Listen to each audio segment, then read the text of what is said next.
uno dice como, pucha, pude haber llegado más. Pero uno de verdad no dimensiona que 40.000 es más de la gente que le cabe al estadio, o es 8 veces la gente que fue al Monicon. Qué loco que el señor de la carnicería vea mis videos. No me gustaba perder, siempre era ganar, y si perdíamos me enrabonaba y hacía mala cara.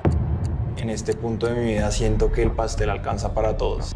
Yo hice meconio, que es como literal hacerse popó dentro de la mamá. Y además yo nací con falta de oxígeno. Entonces yo me devolví y fui a tocarlo y esa vaina me tragó. Intentó sacarme 2 veces y a la tercera dijo, lo saco con brazo o sin brazo. O sea, estuve a escasos segundos de ahogarme. No hay mejor manera de valorar a Colombia que yéndose a vivir por fuera de ella.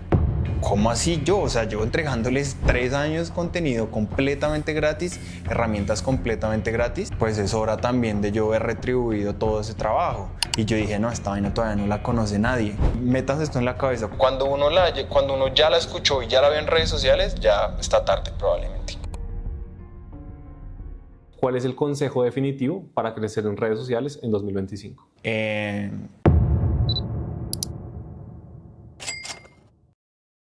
Antes de seguir con nuestro podcast, te quiero comentar que este episodio es traído por Brother. Brother es una empresa japonesa con más de 100 años de experiencia en productos como impresoras, máquinas de coser y etiquetadoras, brindando soluciones tanto para el hogar como para negocios. Es la marca líder para emprendedores y para pequeños empresarios. Además, es reconocida porque sus productos tecnológicos tienen los más altos estándares de calidad y desempeño. Y lo mejor de todo, a precios económicos para cualquier tipo de negocio. Brother es el aliado estratégico que necesitamos los emprendedores para el crecimiento de nuestros negocios. Y es por eso que nos están haciendo una gran invitación. Únete ahora al Club de Emprendedores, una comunidad que busca apoyar a personas que apenas van a iniciar su negocio o a aquellos que quieren mejorarlo a través de recursos gratuitos, recompensas y una red muy valiosa de emprendedores. Si quieres ser parte del Club de Emprendedores de Brother, te dejo el link en la descripción de este video para que puedas registrarte de forma totalmente gratuita. Pero ahora sí, continuemos con el episodio.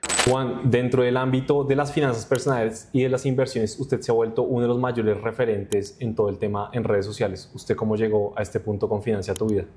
Bueno, Santi, esto es un camino ya de 3 años y medio y bastante curioso porque de hecho yo ni siquiera estudié finanzas. Yo estudié primero geociencias, que es como geología, y luego ingeniería civil, o sea, nada que ver con finanzas. Pero dentro de la carrera de ingeniería había una materia que me gustó muchísimo, la que más me gustó, y se llamaba gerencia en proyectos de construcción. Y eran finanzas, números, administración. Pero pues esa carrera la ve uno en sexto, séptimo semestre y pues me caí, la verdad ya era muy tarde para arrepentirse porque ya me había arrepentido una vez. Entonces yo dije, no, voy a terminar esa carrera y mientras tanto pues me voy formando de manera autodidacta o fuera, digamos, de la academia tradicional en las cosas que realmente me gustan. Ahí me empecé a encaminar mucho por el tema de las finanzas personales. La verdad es que yo tengo una personalidad que de por sí es muy beneficiosa para ser juicioso con las finanzas, y es que yo soy cero comprador compulsivo, ¿sí? Entonces, pues eso de por sí me ayuda a mí a ser más juicioso con las finanzas y a lo largo de mi vida siempre fue así. Entonces yo empecé, digamos, que a formarme de manera autodidacta primero mientras terminaba la universidad. Cuando salí hice un posgrado en negocios, un MBA, y ya después empecé a trabajar en cosas relacionadas con finanzas, en el sector de turismo. Trabajé en una startup de turismo, haciéndole los modelos de valoración para levantar capital, luego de hecho antes en una firma inmobiliaria estructurando proyectos de vivienda de interés social aquí en Colombia, todo pues desde el ámbito financiero. Y por allá en el 2021, en octubre, el 15 de octubre de 2021, subí mi primer post, era un post estático, una foto, de hecho estaba hablando de Bitcoin porque eso fue en octubre, antes del pico de noviembre que llegó a los $69,000.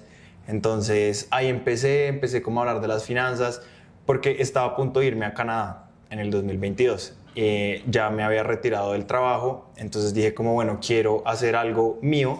Estoy muy pollo para hacer empresa, no me siento, digamos, con la preparación necesaria. Y en ese momento estaba todo el boom de TikTok. Entonces yo, bueno, voy a entrar a redes sociales a compartir contenido de algo que me guste mucho. Y pues a mí me gusta mucho el fútbol y las finanzas, y de fútbol pues como que, no sé, no me veía, entonces me metí por el lado de las finanzas. Además que sentía que era una labor muy bonita porque siento que en la región, en Colombia y en la región en general hace mucha falta la educación financiera. Entonces dije, bueno, pues entremos, metámosle fuerte. En ese momento pues habían caras conocidas de colegas, mis propias finanzas, Karen, Juan Sebastián Celis en YouTube, pero no había, sentía yo una cara joven como que aterrizara un poquito los conceptos más complejos para la gente pues digamos un poquito más joven. Entonces yo dije, bueno, creo que hay una oportunidad, me metí, bueno, llevamos ya vamos para 4 años dándole y pues gracias a Dios en el proceso hemos llegado a construir una comunidad sumando todas las redes casi 750,000 personas, entonces súper, así fue el proceso más o menos. ¿Y qué lo hace sentir tener una comunidad de prácticamente 750,000 personas? Es loco, porque realmente hace poquito pues estuvimos en el evento con usted en el MoneyCon, donde habían alrededor de 5,000, 6,000 personas. Y uno veía, por ejemplo, un escenario con 2,000 personas, un escenario con 300, a mí me tocó uno como de 200. Y ver la gratitud de la gente, ver pues que es un montón de gente y luego uno se da cuenta que los videos, un reel, un TikTok le puede llegar a 100,000 personas y uno dice como, pues pucha, puede haber llegado más o de pronto a este reel de 40,000 no le fue igual que al de 100,000, pero uno de verdad no dimensiona que 40,000 es más de la gente que le cabe al estadio o es 8 veces la gente que fue al MoneyCon y uno con 200 personas en vivo presencialmente se sentía abrumado. Entonces como que detrás de las pantallas uno realmente no dimensiona el impacto que puede llegar a tener con el contenido y con el mensaje que uno está transmitiendo, pero es cuando uno vuelve a la realidad, cuando tiene ese tipo de espacios con la gente, que uno dimensiona el impacto que está haciendo. Y no lo digo solo por los números, es más que todo por el impacto, porque pues a veces uno en las redes le queda muy difícil contestar los mensajes y se pierde uno de ese feedback tan positivo que le dan algunas personas. Pero en vivo pues lo cogen a uno y le dan el testimonio y pues yo soy muy sensible y hasta me han hecho aguar el ojo en muchas ocasiones porque la verdad es muy bonito. Entonces le diría que se siente extraño porque uno no es consciente, pero cuando tiene ese tipo de puntos de contacto con la audiencia de uno es demasiado gratificante. Y yo creo que ahí meto un poco la cucharada porque esta semana tuve como 2 experiencias puntuales con eso y que de verdad me hacen reflexionar mucho. Una es que todos los meses voy como a la carnicería siempre y hago mi pedido y el carnicero, después de arreglarme como el pedido, va y me dice, oye, ¿le puedo hacer una pregunta? Y yo, pues sí, claro. Es que yo lo sigo a usted en redes sociales y quiero un consejo sobre este tema de tarjetas de crédito, etcétera. Y yo quedé como, ¿qué? Como que loco que el señor de la carnicería vea mis videos, sepa que yo me dedico a eso y pues que al final confía en mí para hacerme esa pregunta. Entonces como que eso me parece muy loco. Y algo que también me parece muy loco es que al final pues las redes, como usted muy bien dice, les llegan a miles y miles y miles de personas y pues al final estas personas como que de una forma siente que te conocen. Entonces tuve una reunión con unas personas que me seguían y yo sentía que me hablaban como si me conocieran y para mí eran extraños. Entonces creo que eso es un poco loco. ¿Ha tenido experiencias de esas? A mí me pasó justo ayer algo demasiado chistoso y es que ayer pues la persona dueña del apartamento donde vivo con mi novia me mandó el recibo de la electricidad, pues de la luz, porque bueno, por un problema que tiene el edificio no llega a la portería sino que le llega al dueño del apartamento. Entonces me mandó el recibo como, hey, se deben tanto, paga. Entonces vean, estaba pagando, le mandé el comprobante y me dijo, hey Juan, ¿y qué días lo vi en redes? Y yo como, pues me dio un poquito de pena, pero yo soy muy introvertido, entonces cuando a mí me dicen eso yo me pongo como rojito y como, pero bueno, estaba en la casa. Pero le mostré a Camila, a mi novia, y fue como muy loco, o sea, muy loco uno dimensionar que hasta la persona con la que uno pues tiene un contrato de arrendamiento puede llegar a saber a lo que se dedica uno. Y no es solo eso, sino también lo que usted decía, o sea, él me dijo como, qué chévere, qué bonito el proyecto, sigue para adelante, es algo que se necesita mucho. Entonces saber que uno está llegando a muchas personas, que está esparciendo un mensaje, pero que es un mensaje que aporta positivamente a la vida de las personas, porque pues yo pienso que no se vale todo para ser viral y a mí me gusta que me reconozcan, pero por hacer las cosas bien y por aportarle algo a la gente y no por hacer el oso, bueno, hacer otro tipo de cosas. Hablemos justamente de ese tema como de la viralidad, del crecimiento, porque una comunidad de 750.000 personas pues es de las más grandes que hay, pero hablemos un poco de la competencia. Yo sé que usted es una persona muy competitiva. ¿De dónde nace como ese sentido de competitividad en su vida y cómo cree que eso lo ha ayudado en su camino de redes sociales? Bueno, yo siento que aparte de ser competitivo, me obsesiono a veces con una cosa y le doy hasta que logro el objetivo.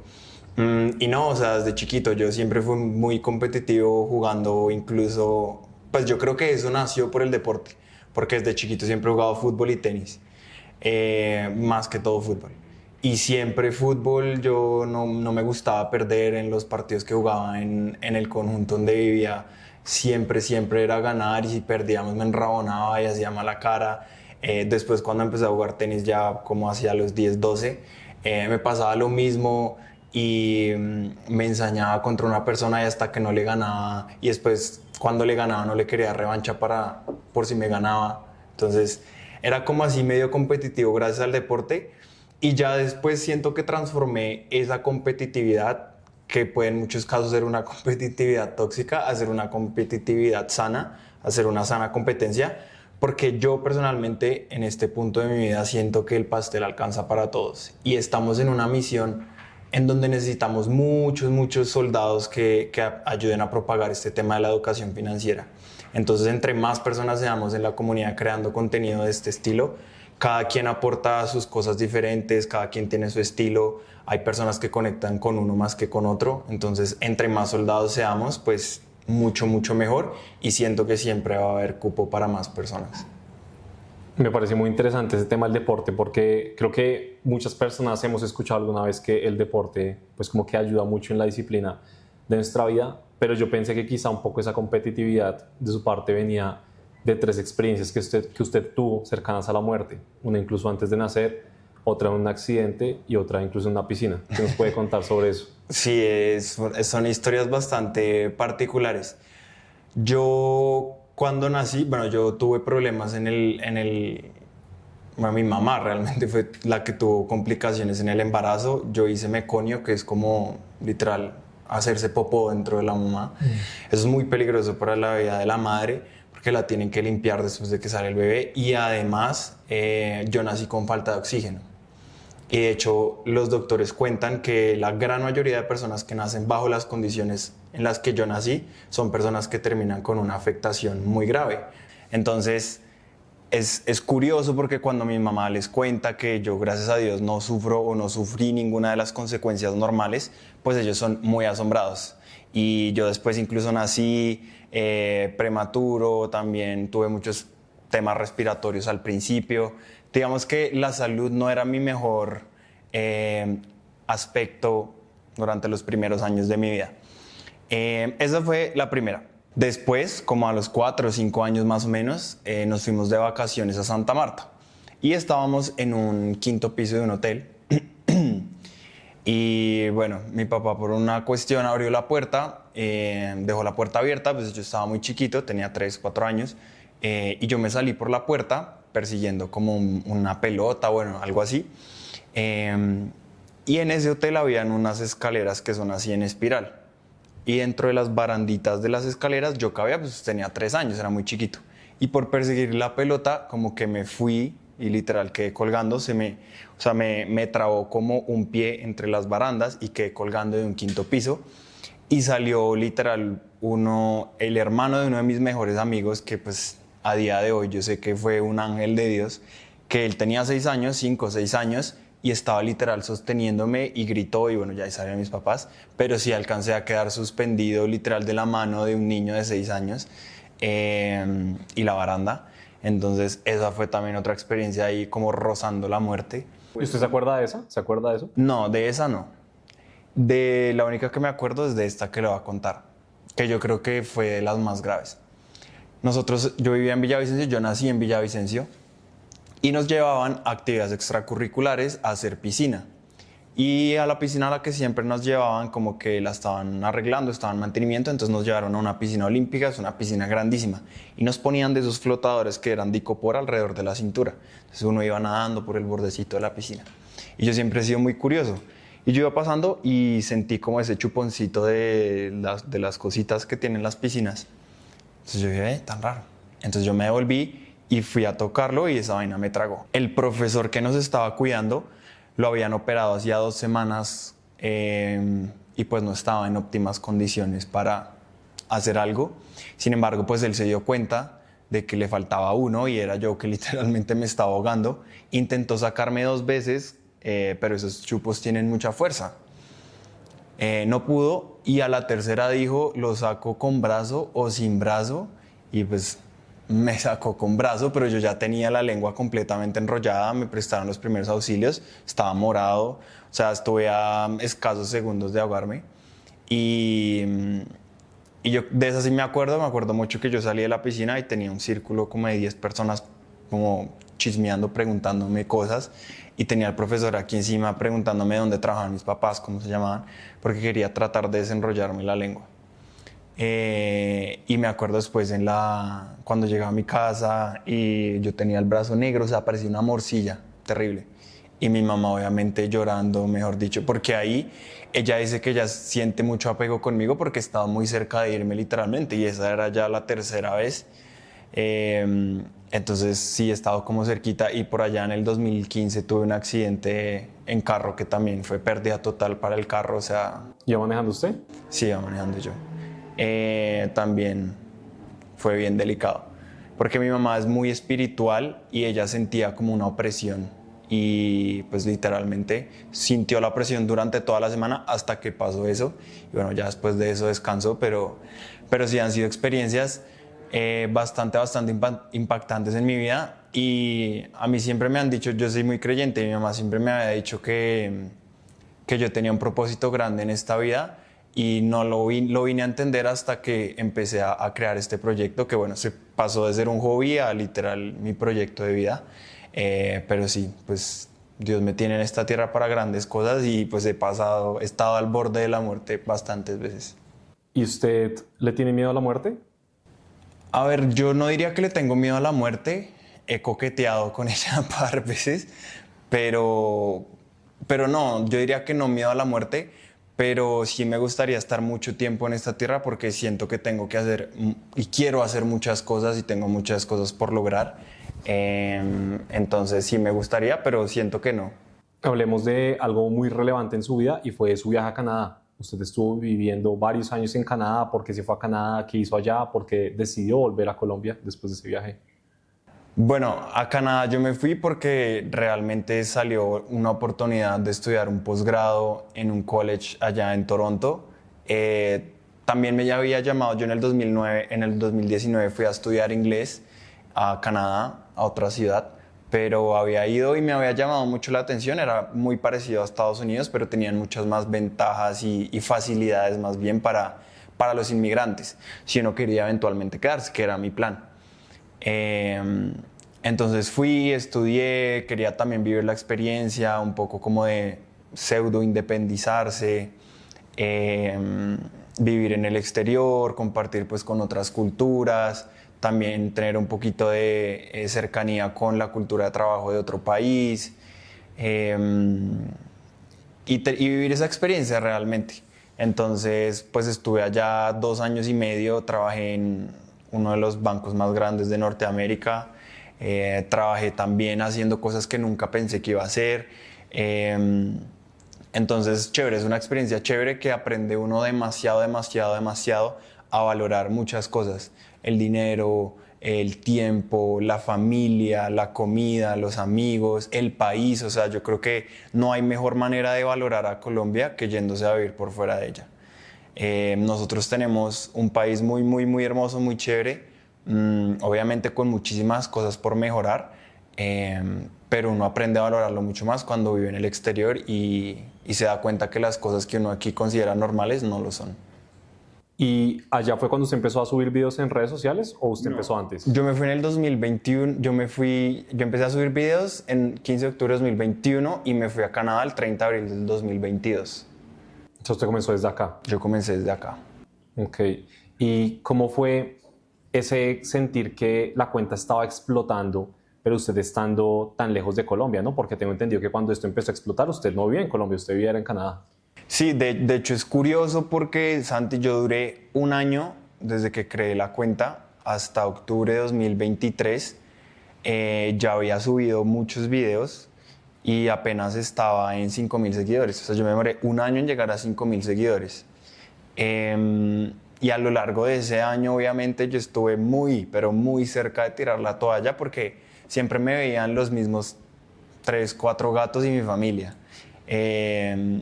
Y pues en ese momento se sentía un poquito de frustración porque digamos que en Canadá en ese momento yo no trabajaba en el banco y me sentía profesionalmente como...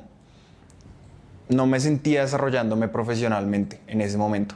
Entonces, digamos que mi parte profesional yo la asociaba más hacia la parte de la creación de contenido financiero y pues digamos que ahí me nutría profesionalmente.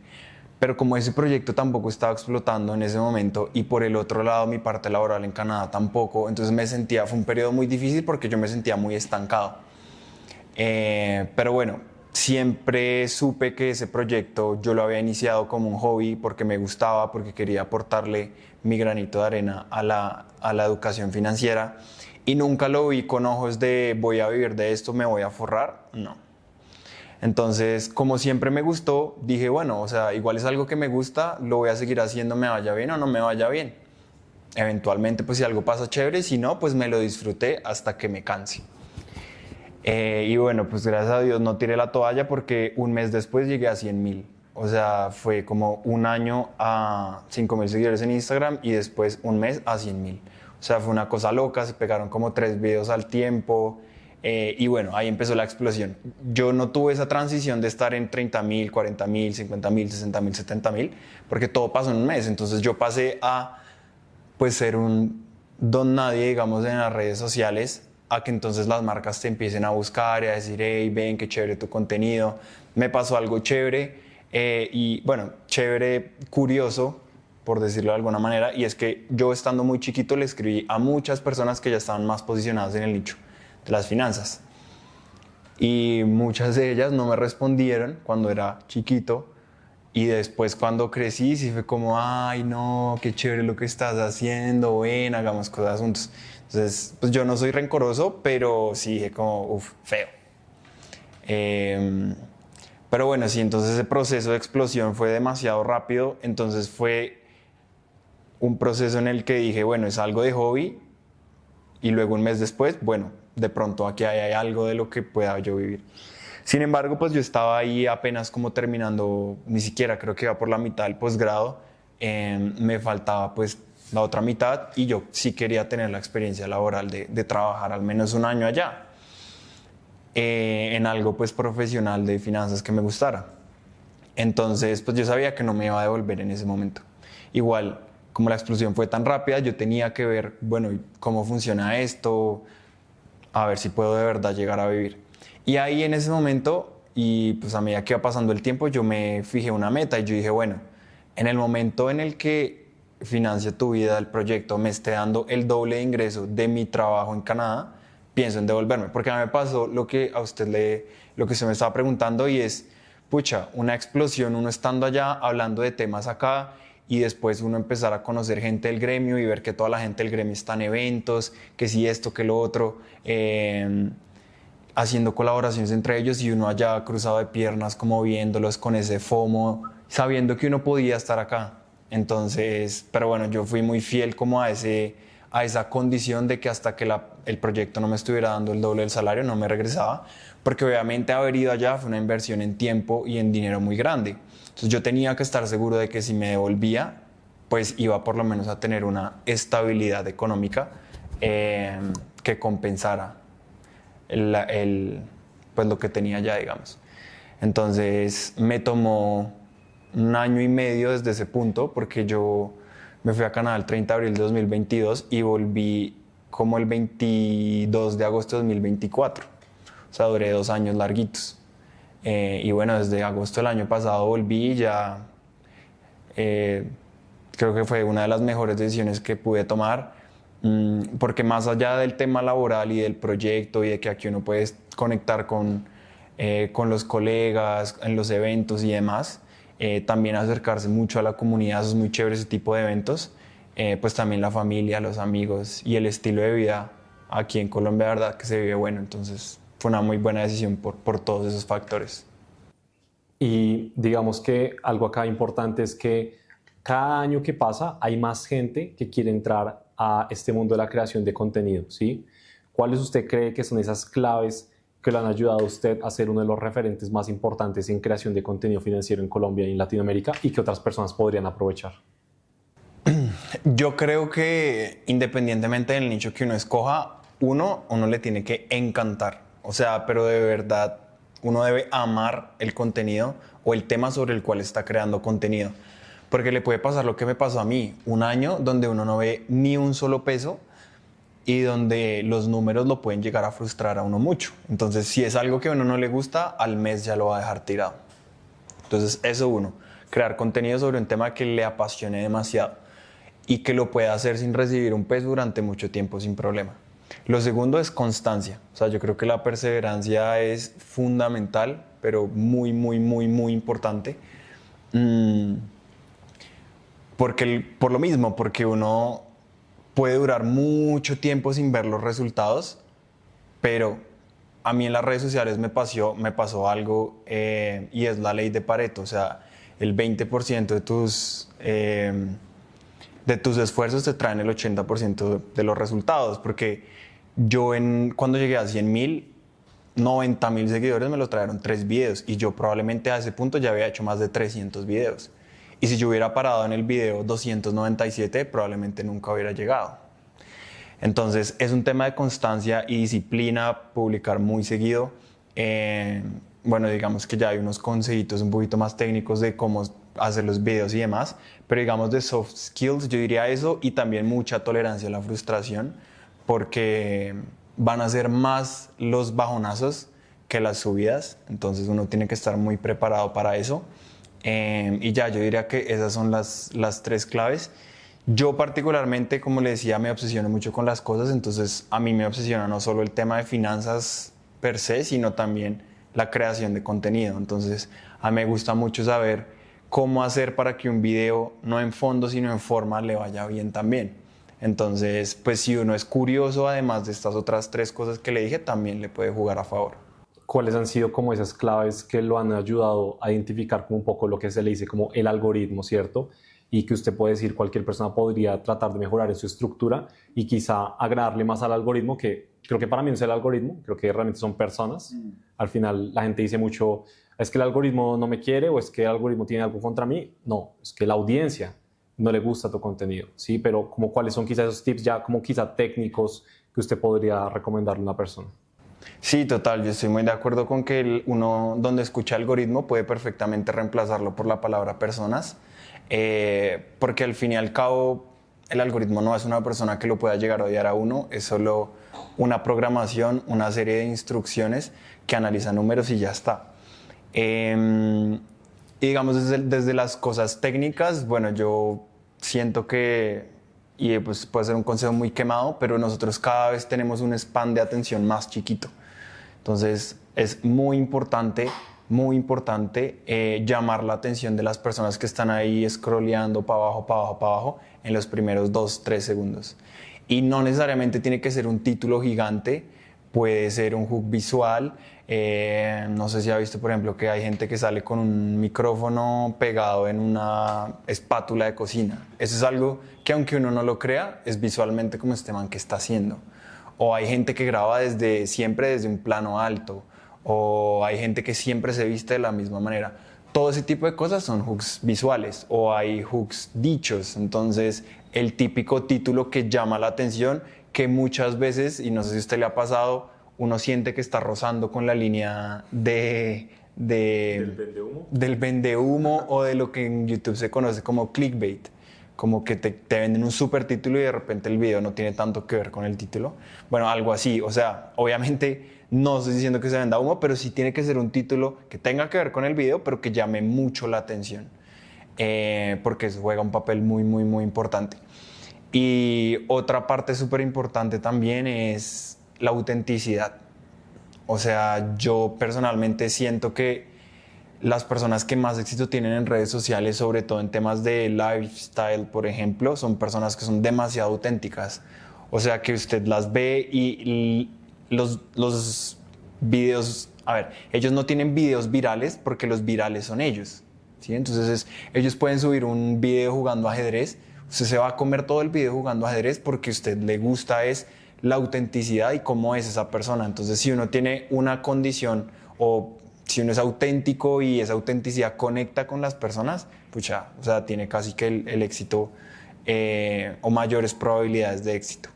Entonces, yo diría, bueno, desde la parte técnica, eso, autenticidad, el juego es muy importante y obviamente uno puede no tener estas dos cosas, porque yo siento que sí, yo tengo mi estilo, yo soy muy dado a los números, yo casi siempre, a mí me conocen mucho por las plantillas, pues porque he hecho mucho número en los videos y eso hace parte de mi estilo, pero yo no es que tenga una personalidad arrolladora que todo el mundo diga, wow, yo siento que el man es súper wow y me conecto con él. No, pero sí siento que mi fuerte es el tercero y es aportar valor. A la larga, si uno tiene un video con un hook suave, o sea, con un hook no tan bueno, de repente uno no es súper extrovertido y que conecta mucho con las personas, pero si uno aporta valor, tarde o temprano el algoritmo se lo va a reconocer. Y yo creo que usted es fiel testimonio de eso, porque de repente nuestros estilos pueden ser parecidos, pero usted se da cuenta que si usted aporta valor, la gente le gusta, va a compartir su video, va a tener mucha interacción, mucho engagement y por ende el video le va a ir bien y va a crecer. Entonces yo diría que esas tres cosas, aportar mucho valor, mucho cuidado con los principios de los videos, captar mucho la atención y ser auténtico. Yo creo que ahí. Total, estoy como totalmente de acuerdo con eso y yo creo que acá lo importante es como ese tema de la autenticidad y entregar valor. Yo creo que incluso nuestro amigo Nico Abril y muchos otros lo dicen siempre y es lo más importante es dar valor. O sea, tú puedes tener una edición tremenda, puedes ir como el tema del título, un hook visual, algo que enganche, pero si tus videos no entregan valor, al final no tienes retención. La gente no va a querer seguirlos viendo. Entonces yo creo que eso es como algo de lo más importante. A mí me gustaría hablar, uno, cómo convierte todo un proyecto de redes sociales a una empresa. Porque es que usted no es un influencer, usted no es necesariamente solo un creador de contenido. Usted es una persona que tiene una empresa llamada Financia Tu Vida. ¿Cómo uno convierte su pasión en una empresa? Bueno, eso es todo un proceso, ¿no? Porque al principio lo que le decía, yo lo veía como un hobby y de pronto cuando una marca me buscaba y hacíamos una colaboración, que por cierto, siempre, por lo menos yo y yo sé que usted también, solo trabajo con marcas con las que genuinamente en mi vida diaria uso o usaría. Porque bueno, hay mucho tabú con que los influencers hagan pautas y eso, pero bueno, quería dejar ese disclaimer ahí. Pero cuando las marcas llegaban a buscarme en ese momento que yo lo veía más como un hobby, pues yo decía, bueno, un ingreso extra. Entonces yo decía, si yo trabajo tiempo completo en Canadá en un banco y medio tiempo en Financia Tu Vida y he conseguido X resultado, ahora si yo me dedico 100% a Financia Tu Vida, debo conseguir un 3X o incluso mucho más. Entonces cuando tomé esa decisión y me regresé, constituí la empresa y dije, bueno, ahora sí, con el mundo de las redes sociales, pues uno no tiene un flujo de caja tan seguro como si lo puede tener en un trabajo tradicional y de hecho como emprendedor, no necesariamente solo como creador de contenido. Entonces yo dije, bueno, tengo que ponerme mucho las pilas y cogí la fuente de ingresos que era más recurrente, que eran las marcas y dije, bueno, con esto voy a vivir. O sea, esto va a ser como el mínimo, cuadré los flujos porque normalmente las empresas pues a uno le pagan a 30, 60, 90 días. Entonces cuadré los flujos, definí mi estructura de costes y luego dije, bueno, tengo que empezar a mirar otras alternativas. Entonces ya empezamos a ver los infoproductos y la ventaja de usted trabajar en un nicho como las finanzas personales es que lo que usted venda aporta mucho valor. Entonces yo tenía ese problema, me daba miedo vender porque yo crecí regalando muchas cosas, plantillas y demás, pero en el momento en el que entendí que cuando yo le estaba vendiendo, le estaba era ayudando a la otra persona y no obligándole a tener algo que no le iba a servir, fue como un cambio de mentalidad. Entonces cualquier producto que yo sacaba sabía que le estaba aportando mucho valor al comprador, entonces cambié un poquito ese mindset y empecé a incursionar entonces en los infoproductos, en las charlas. Ahorita estamos en negociaciones con colegios. Entonces, yo le diría que la clave es, primero, tomárselo en serio. Segundo, hacer todo el estudio del modelo de negocio, cuál es tu estructura de costes, tus fuentes de ingreso, tus aliados estratégicos, tus recursos claves. O sea, literal, coger esa plantilla de Canva, del Business Model Canvas y hacerlo. O sea, llenarlo y uno entender cómo funciona su negocio y por dónde se puede ir uno. Y bueno, aquí vamos. Igual, pues yo menos de un año constituida la empresa, entonces estoy muy en early stage todavía, pero hasta ahora es como lo he manejado. ¿Cuál cree usted que ha sido como el mayor error que ha cometido en este camino de emprendimiento y redes sociales? El mayor error, yo creo que... qué difícil pregunta. Es que he cometido muchos errores. Yo siento que al principio los errores que más me costaron fue el tema de lo de la venta. Yo tenía demasiada aversión a la venta. Por lo que le decía, o sea, yo decía como, pucha, he crecido tanto tiempo regalando cosas que en el momento en el que yo salga a vender algo, la gente se va a rayar, porque ¿cómo así? Y no, o sea, la pregunta es, ¿cómo así yo? O sea, llevo entregándoles 3 años contenido completamente gratis, herramientas completamente gratis. Pues es hora también de yo haber retribuido todo ese trabajo. Entonces es la fórmula de dar, recibir, dar y recibir.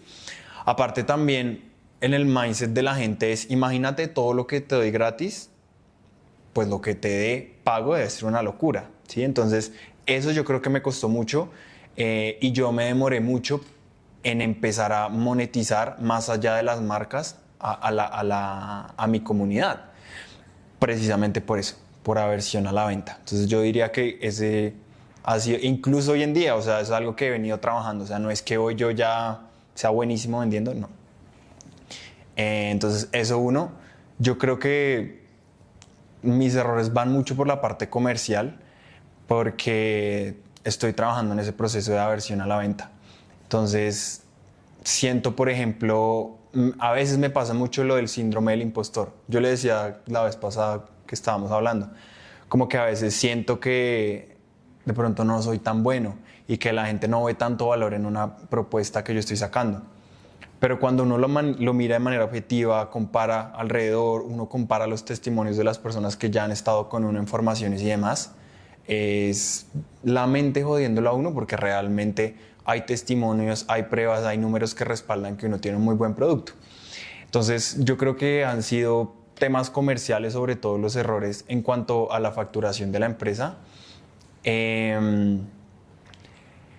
Y digamos en cuanto a redes sociales, yo creo que he tenido un problema muy grande y todavía lo tengo y estoy trabajando en ello, y es el tema de los números. Yo al fin y al cabo soy ingeniero y a mí, pues para mí las matemáticas son exactas y los números para mí hablan, te dicen cosas como los estados financieros en las empresas.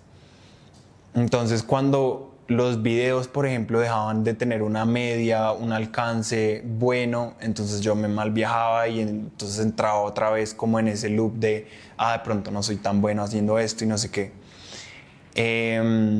Y eso me llevaba a que muchas veces dejara de hacer contenido que me parecía valioso y que me gustaba mucho, como contenido muy técnico de inversiones, por ejemplo, porque yo sabía que al video no le iba a ir bien, ¿sí?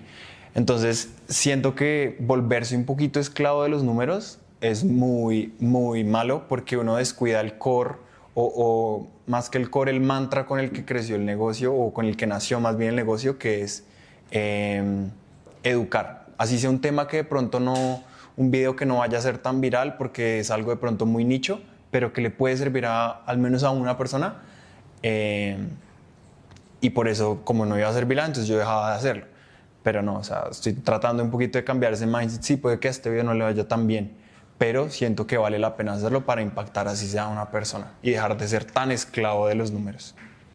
Justamente a mí me gustaría preguntarle, ¿usted cómo maneja ese tema como de la paz mental, ¿no? Yo siento que, por ejemplo, cuando hablábamos de 750,000 personas que al final siguen un poco su contenido día a día, todas las semanas, todos los años, a veces puede ser un poco abrumador, ¿no? Incluso videos que todos podemos tener en donde la gente en su mayoría solo te ataca o te escriben como, ¿usted cree que ese tema como de la paz mental realmente sí se afecta en redes sociales? ¿Nos afecta? ¿Usted cómo lleva eso? ¿Lo ha afectado alguna vez?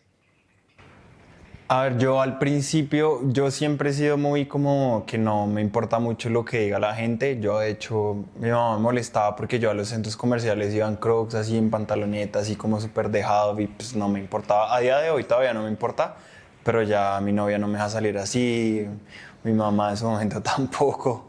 Entonces, pero siempre he sido como que no me importa mucho lo que diga la gente. Pero a veces han habido un par de videos que son polémicos en los que ya el hate es en masa, porque siempre va a haber uno que otro que a uno le tira o que pone comentarios tontos.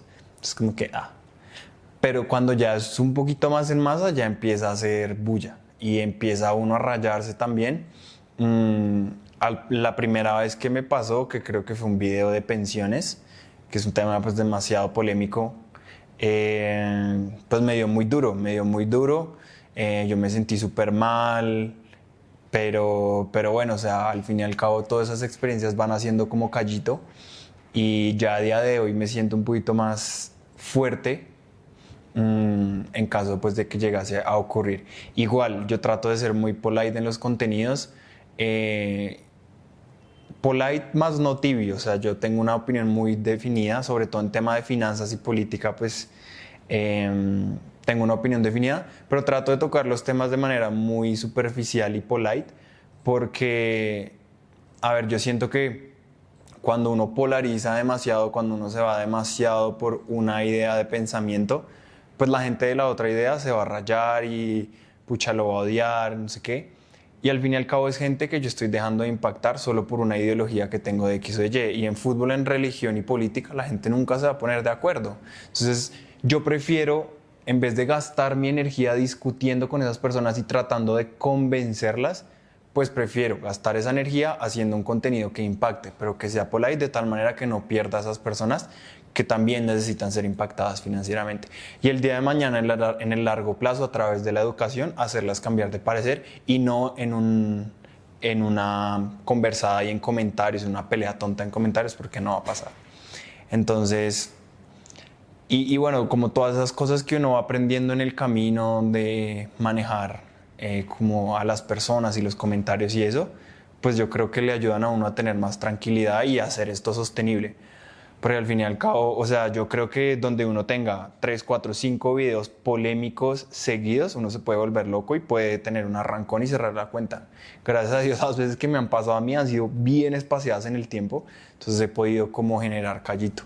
Pero es un tema delicado, es un tema delicado y si la gente se quiere meter en redes sociales es algo que debe tener en cuenta. También mucha tolerancia a los malos comentarios. Algo que también es muy importante para tener como buena o quizá mala paz mental es el tema de las inversiones. Y yo sé que usted y a mí nos apasiona mucho este tema. ¿Usted cómo llegó al mundo de las inversiones y pues actualmente qué está haciendo con sus inversiones? Bueno, Santi, yo a las inversiones llegué porque por allá en el 2018, 2019, cuando le digo que estaba formándome de manera autodidacta en el mundo de finanzas y demás, pues en medio de la curiosidad y la buscadera, quise como generar fuentes de ingreso, en ese momento no digo nuevas, pero estaba estudiando, entonces era la única fuente de ingreso más allá de la ayuda de mis padres. Y usted sabe que cuando uno busca generar nuevas fuentes de ingresos, siempre por ahí sale o trading o inversiones. Entonces, ese fue como mi primer contacto y desde que yo tuve ese contacto me apasioné. Ahí conecté lo que estaba estudiando de análisis de estados financieros, digamos, finanzas corporativas y todo eso, valoración de empresas. Lo conecté con ese tema de las inversiones y empecé, como que me adentré mucho en ese mundo, me apasionó mucho. Aparte, pues a mí los números siempre, mal que bien, me han gustado, entonces me metí de cabeza, de cabeza, de cabeza. Después en el 2020, pues yo empecé en el 2019 como a invertir, pero como ahí como que sí, como que no. En el 2020, en la pandemia, la universidad saca un convenio con Coursera y habilitan muchos cursos gratis, o sea, casi que todos. Y ahí empecé a comer cursos, pero como un enfermo, o sea, de verdad, mucho, mucho, mucho, mucho. Y ahí sentí que como que pasé al siguiente nivel. Y ya ahí sí me metí entonces a hacer inversiones en bolsa ya mucho más juicioso. entendiendo más lo que hacía. Antes era un poquito más como de meter los pies al agua a ver qué pasaba. Pero ya, digamos, no digo profesionalmente, pero ya más consciente ahí a partir de ese año. Y no, o sea, para mí no puedo estar más de acuerdo. Yo siento que el dinero en general, no solo las inversiones, el dinero en general es una de las patas de la mesa de la vida de las personas. Entonces, yo creo que, y obviamente dentro de esa patica, la parte de las inversiones es fundamental. Y yo en este momento, pues yo he ido como migrando un poquito mi estilo de inversión. Ahorita creo que estoy en la etapa de mi vida más agresiva en cuanto a inversiones, digamos porque tengo un poquito más de flujo de caja y también un poquito más de conocimiento y un poquito más de riesgo. Porque siento que entiendo ya muchas cosas más que antes y eso me hace sentirme más tranquilo con ciertas inversiones. Antes de pronto no entendía muchas cosas y eso hacía que a mi modo de ver representara mucho riesgo. Ya hoy que conozco mucho más las inversiones, el riesgo puede ser un poquito más controlado, entonces estoy súper de cabeza, usted sabe, en acciones, en criptomonedas, pues tengo una parte de liquidez en cuentas de ahorro, pues fondo de emergencia. Tengo unas cositas muy chiquitas en finca raíz fraccionada, pero ahí vamos. Y digamos que muchas personas al final quieren empezar a invertir, pero quizá no conocen como cuál es esa guía, ese paso a paso para comenzar. ¿Usted qué le podría decir a una persona que es quizá como un principiante, que apenas está comenzando en estos temas, cómo empezar a estructurar su portafolio de inversión? Bueno, yo le diría que el paso número uno, sin importar el producto de inversión al que le esté haciendo ojitos, es educarse. O sea, y yo se lo decía ahorita, o sea, yo siento que di el siguiente nivel cuando realmente entendí lo que estaba haciendo y no solo meter los pies al agua a ver qué pasaba. Entonces el paso número uno es educarse financieramente. Y yo creo que sí hay una escalera para uno mitigar el impacto que pueda llegar a tener una mala inversión en la vida de uno. A lo que me refiero es que uno puede empezar por inversiones que sean de riesgo un poquito más bajo, una cuenta de ahorro de alto rendimiento, un CDT, ya luego puede dar el siguiente paso de pronto a un fondo de inversión colectiva de bajo riesgo, pues de las principales fiducias y bancos acá en Colombia. Ya luego se puede ir un poquito más adelante cuando ya haya entendido un poquito el funcionamiento de, por ejemplo, los fondos de inversión. Entonces ya se puede ir a un fondo de inversión de pronto de riesgo un poquito más alto. Luego usted se da cuenta que el fondo de inversión realmente está invirtiendo en acciones. Entonces ya uno da el siguiente paso. Bueno, ¿y si yo invierto por mí mismo en esas acciones? Entonces se da cuenta que de repente las acciones puntuales es más difícil porque uno tiene que aprender a analizarlas, a valorarlas.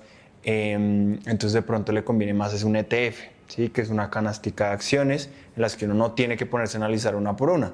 Entonces yo creo que hay una escalera de inversiones de bajo riesgo, luego riesgo medio, luego riesgo alto y ya pues si es tan loco como yo se mete en súper hiper alto riesgo con criptomonedas y cosas así. Pero yo le diría, uno, educarse y dos, empiece con la escalerita de menos riesgo a más alto riesgo.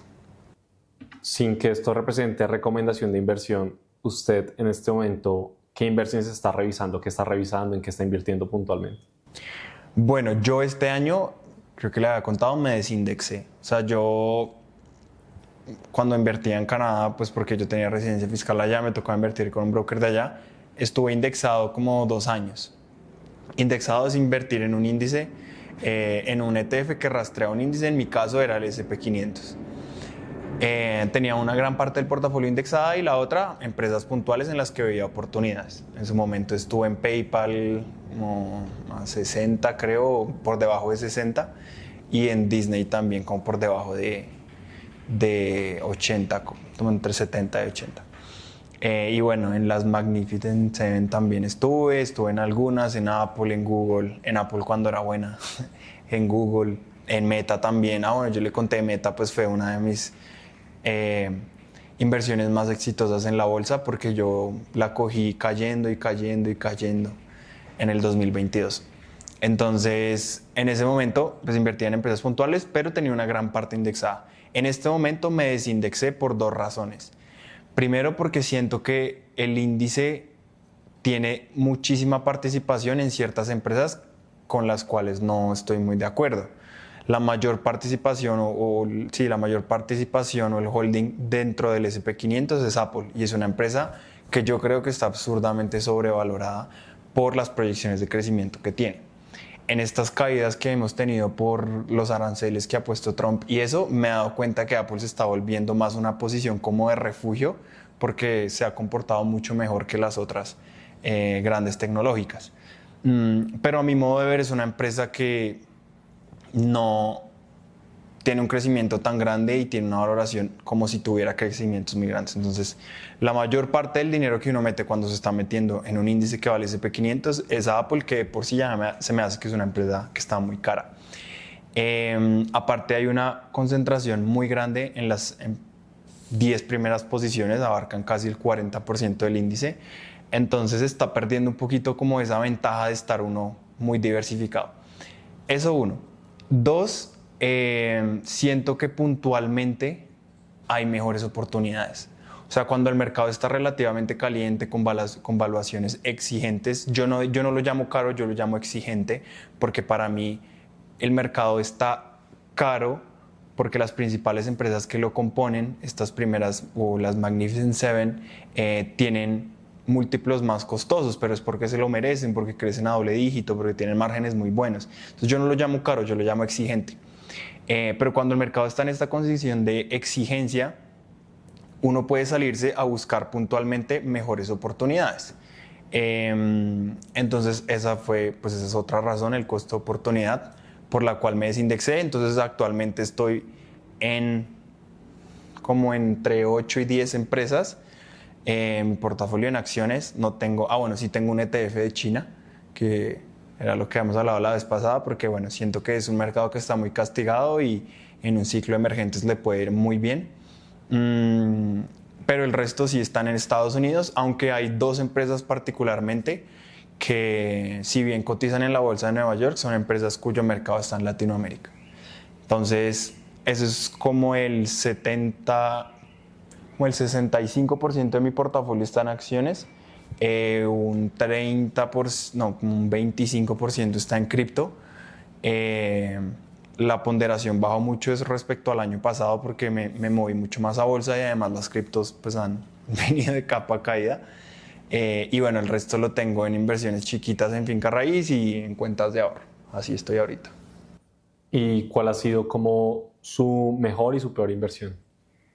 Mi mejor inversión en bolsa, por ejemplo, ha sido Meta. Sin duda, yo la compré por debajo de, creo que 200, por debajo de 200 seguro. Ya no me acuerdo, pero el caso es que yo le alcancé a sacar más de 2x a Meta. Y a día de hoy, dato curioso, no se me hace que esté caro. Y más después de este pullback que hemos tenido por lo de los aranceles. Pero sí, Meta fue mi mejor inversión. En bolsa, digamos por fuera de bolsa, yo creo, aunque por cliché que suene, la mejor inversión es invertir en uno mismo. Incluso este man, el Alex Hormozi, que es una máquina de construcción de comunidades, de redes sociales, de infoproductos y demás, él dice que en vez de invertir en el S&P 500 uno debería invertir en uno mismo. El man hace una analogía ahí en inglés. Y es muy cierto, o sea, ninguna inversión pasiva te va a dar el mismo retorno que invertir en tu propio negocio, porque no es una inversión pasiva, es una inversión activa en la que uno también pone su fuerza de trabajo. Entonces, inversión activa, sin duda, pues el proyecto Financia tu Vida ha sido la mejor inversión. Inversión pasiva en acciones puntuales, Meta, por ejemplo. A Bitcoin también en su momento le alcancé a hacer un poquito más de 2x en el bull run del 2021. Yo compré como en 24.000 y vendí cercano a los 60.000. Entonces también me fue bien ahí. Y de las peores, peores tengo muchas. Peores tengo Alibaba comprada casi sobre los 300. En criptomonedas también alguna vez compré un proyecto que se llamaba IOTA, que era un proyecto que tenía que ver como el Internet of Things. Fue súper mal, y de hecho la compré para hacer como porque yo tenía que buscar, en ese momento yo siempre soy lo que les decía muy curioso y con un amigo nos metimos en un bot de trading. Entonces necesitábamos encontrar un par, o sea, una moneda que contra el USDT estuviera en un rango, con un soporte muy claro y una resistencia muy clara y que estuviera oscilando en ese rango, para que el bot pudiera operar pues de manera automática.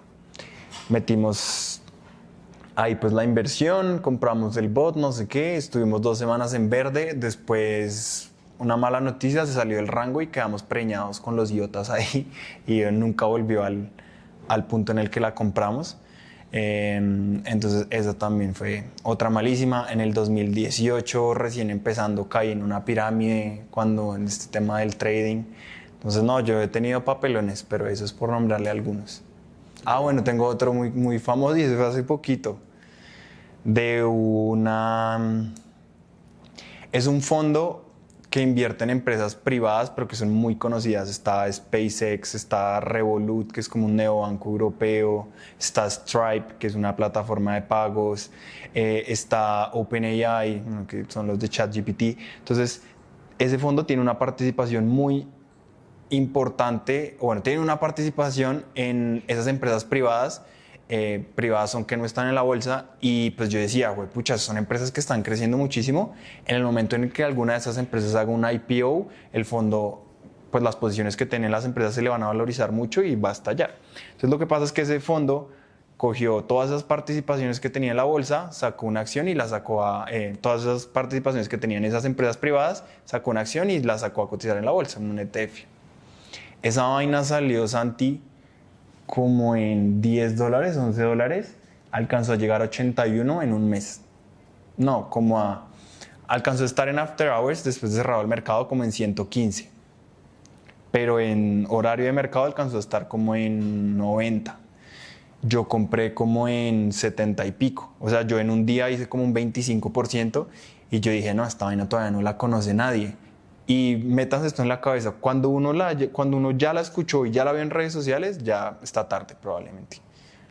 Y efectivamente, porque yo de manera codiciosa dije, no, esto todavía le queda camino de para arriba. No. Después cayó, yo liquidé en pérdidas como en 50 y altos y ahí perdí bastante. Y me hice una promesa, yo le decía, y es no volver a comprar algo recién haga su IPO, que es su salida a bolsa. Cuando una empresa, un ETF, lo que sea, sale a la bolsa, hay demasiada especulación, demasiado ruido y demasiada volatilidad y pueden pasar esas cosas. Así como la gente que compró a 10 y vendió en 80 y hizo un por 8, pues yo perdí casi el 50% en esa inversión. ¿Y por qué la liquidé? Porque después cayó como a 30 y pico. Y después cuando se montó Trump, como estaba muy cercano a Elon Musk y el fondo tenía una participación en SpaceX, otra vez de para arriba y alcanzó a los 70 y pico. Pero bueno, yo ya estaba por fuera porque no podía dormir tranquilo tampoco.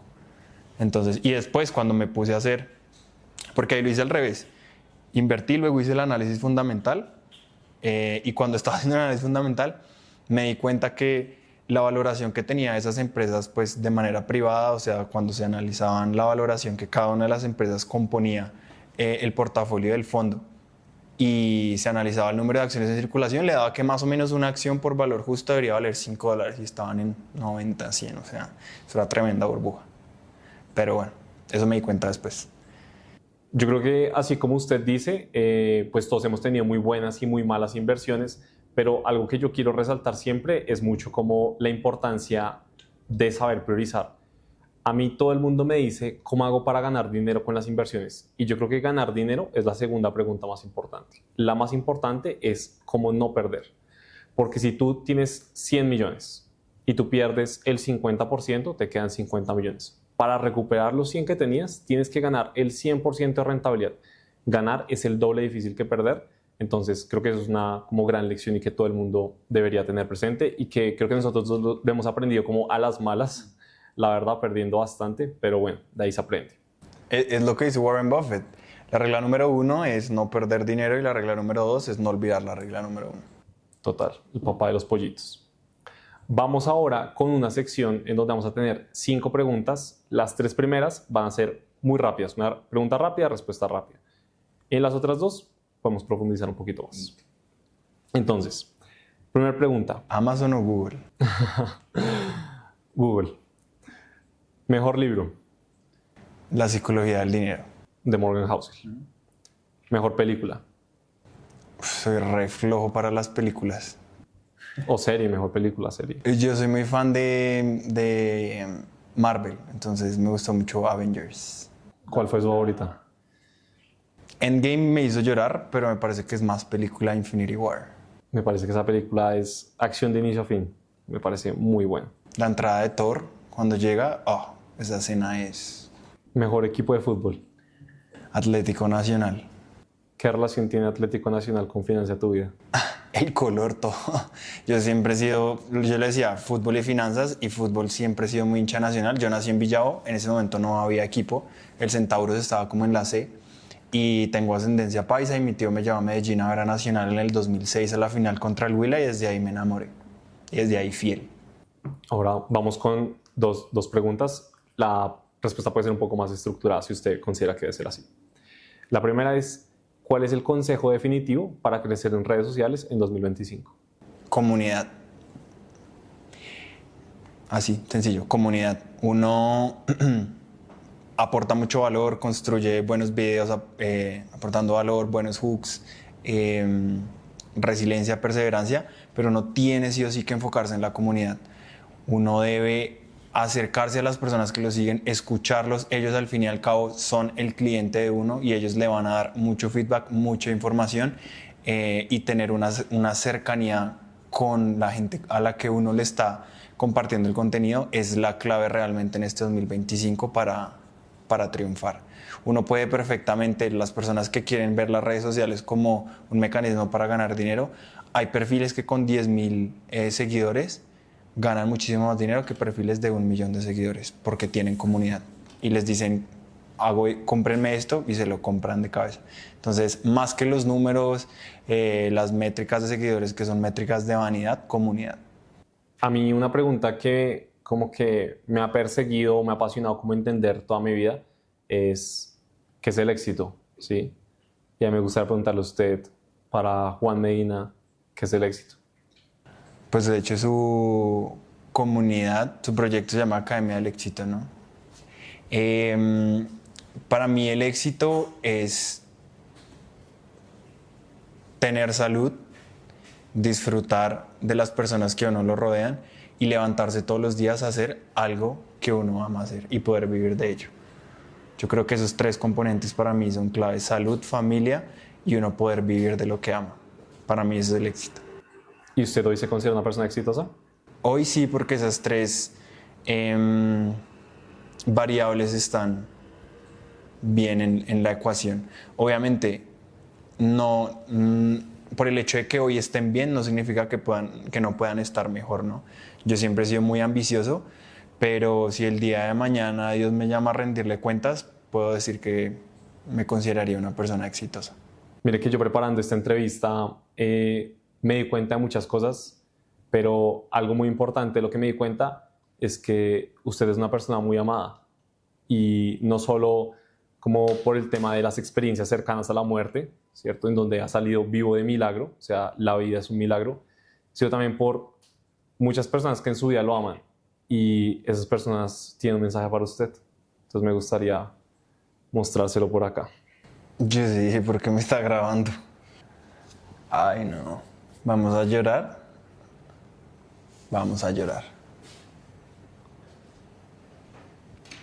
Hola máquina crack, fiera, depredador, mastodonte, ciclón. Espero que todo te esté yendo muy bien. Síguele metiendo la ficha, financia tu vida. Vamos por más. Hola Inés, quiero decirte que me siento muy orgullosa de ti, de todo lo que haces, de todo lo que has logrado, de lo mucho que ayudas a las personas. Sigue brillando, estás para grandes cosas, te amo.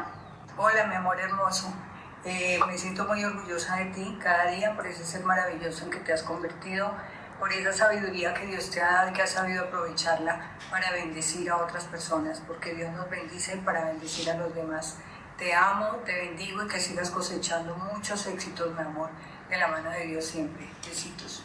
Viejish, solo decirte que eres una persona increíble, una persona a admirar, que en serio estoy muy orgulloso de ver en lo que te has convertido y de poder llamarte mi hermano. Hola hijo, pasaba por acá para saludarte y decirte lo orgulloso que me siento. Esto fue hoy. Los logros que estás alcanzando. Mi papá tenía esta chaqueta hoy. Me enorgullece verte responsable en esa preparación, en adquirir más conocimiento, pero sobre todo ver la generosidad que tienes para compartirlo. Te felicito, hijo. Y Wilson, no se sabe qué admiración total para todo lo que ha hecho, este proyecto que ha hecho. Usted sabe que usted es una persona increíble, muy inteligente, que cuenta conmigo para todo y que lo quiero mucho. Y bueno, acá estoy perdiéndolo a su sobrino. Un abrazo. Es una de las mejores personas que yo he conocido en mi vida. Es un amigo leal, es una persona incondicional. Y más que todo esto, es una persona que siempre está dispuesta a ayudar a los demás y apoyarlos con lo que sea que necesiten. Sorpresa, mi amor, quiero recordarte lo increíble que eres, no solo como persona, sino también como creador de contenido, tu ¿Desde cuándo fue inteligencia, tu esto? pasión, la forma en la que conectas con tu audiencia, son definitivamente únicas. Me alegra mucho y estoy muy orgullosa de ti por todo lo que has logrado.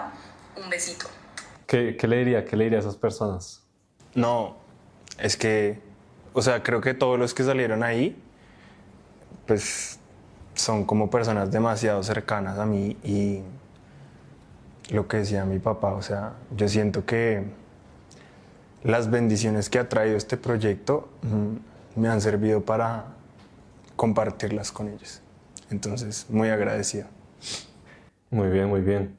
Yo quiero decirle una cosa y es que yo me siento muy orgulloso como de la trayectoria, de todo lo que usted ha logrado con Financia tu Vida, porque al final cuando yo comencé este proyecto de la Academia del Éxito, yo lo comencé por muchas razones, pero una razón es porque muchas personas para mí fueron esa inspiración que yo necesitaba para comenzar este camino y usted fue una de esas inspiraciones. Usted fue una de esas personas que me enseñó que realmente a través de las redes sociales pues uno puede cambiar vidas, uno puede llegar a miles de personas, ayudarles en su día a día a través de un video y que al final tú no sabes a cuántas personas vas a llegar. Entonces yo le quiero agradecer por eso y por eso que usted es mi invitado inicial de este podcast, porque es una forma de agradecimiento a usted, a todo lo que me ha ayudado a mí y a muchísimas personas del nicho de finanzas. Entonces yo realmente que le quiero agradecer muchísimo y que sabe que siempre va a contar conmigo, con la Academia del Éxito, con el Caballero de la Noche, para todo lo que necesite. No, Santi, pues a usted de verdad muchas gracias por darme el privilegio de ser el primer invitado en este proyecto tan chévere y que le auguro mucho éxito y también pues cuente conmigo lo que necesite. Sabe que en muy poco tiempo también se convirtió pues más que en un colega, en un amigo y pues no, me pone muy orgulloso saber que le serví de inspiración porque usted también es un crack, sabe demasiado y créame que también le he aprendido muchas cosas, no solo como técnicas profesionales de inversión, sino también como persona, como profesor, como amigo. Entonces, no, nada, de verdad que gracias. Muchísimas gracias. Me gustaría cerrar este episodio con dos cosas. La primera es un poco como que nos diga, como si tiene algún último mensaje, como de toda esta conversación al final, cuál sería como esa gran conclusión, ese gran mensaje con el que le gustaría cerrar. Ahí también, por favor, que nos recuerde un poco dónde sí lo podemos buscar, dónde encontramos sus redes sociales, etcétera. Y la segunda pregunta ya se la digo después de eso. Bueno, en todas las redes sociales aparezco como Financia Tu Vida y bueno, todas es Instagram y TikTok. Me hackearon Facebook hace un tiempo y después nunca lo volví a abrir. Entonces solo estoy en Instagram y en TikTok. Pronto se vienen cositas. Y para cerrar algo, no, nada, o sea, yo siento que la gente debería quedarse con que es posible vivir de lo que uno realmente ama. O sea, creo que enfocamos mucho la conversación en mi vida personal y en lo que fue o es Financia tu Vida. Y eso es un reflejo de que si yo pude vivir de mi pasión y a su vez ayudar a las personas de mi círculo, porque ahorita pues uno de mis mejores amigos trabaja conmigo, mi hermano trabaja conmigo. Entonces sí, yo pude transformar de mi pasión un negocio y además ayudar a mi familia y a mis seres queridos, cualquier persona lo puede hacer. Y al principio cuesta y son lágrimas, pero el esfuerzo vale la pena, sin duda. Y lo otro es que le cuento que yo he querido como un poco dejar un legado, y yo creo que al final como que un poco el sentido de mi vida es trascender en la memoria de las personas. Y encontré hace poco en un cajón de mi cuarto un libro, un cuaderno. Y es un cuaderno que a mí me entregaron hace 9 años. Es un cuaderno con mi nombre en donde está un poco escrito como el destino, proyectos, tareas, reflexiones. Y está vacío. Lleva 9 años vacío. Y lo que yo quiero es que usted sea esa primera persona que escribe una gran reflexión en ese cuaderno. Entonces, me gustaría invitarlo a que, una vez finalicemos el podcast, escriba una reflexión y una pregunta que a usted le gustaría dejarle al siguiente invitado, sin saber quién va a ser. Saber quién sea. Sí. Pero que sea como una gran pregunta, una gran reflexión que a usted lo ha hecho como meditar y crecer mucho en su vida. Ok, listo. Listo. Y bueno, con esto damos cierre al podcast. Nuevamente le agradezco muchísimo por haber asistido, por haber aceptado esta invitación. De verdad que para mí es un orgullo, no solo que sea el primer invitado, sino poder llamarlo mi amigo, colega, compañero de aventuras, con el que hablamos de muchas inversiones y demás. Entonces realmente gracias, admiración absoluta, y usted sabe que también cuenta conmigo para lo que necesite. No, Santi, de verdad, muchas gracias. Lo que le decía, muy honrado y privilegiado de ser el primer invitado inaugurando este gran proyecto que, lo que le digo, la va a romper. Y bueno, no, gracias por la confianza, por su amistad, y también conmigo cuentas, ¿sabe? Para lo que sea.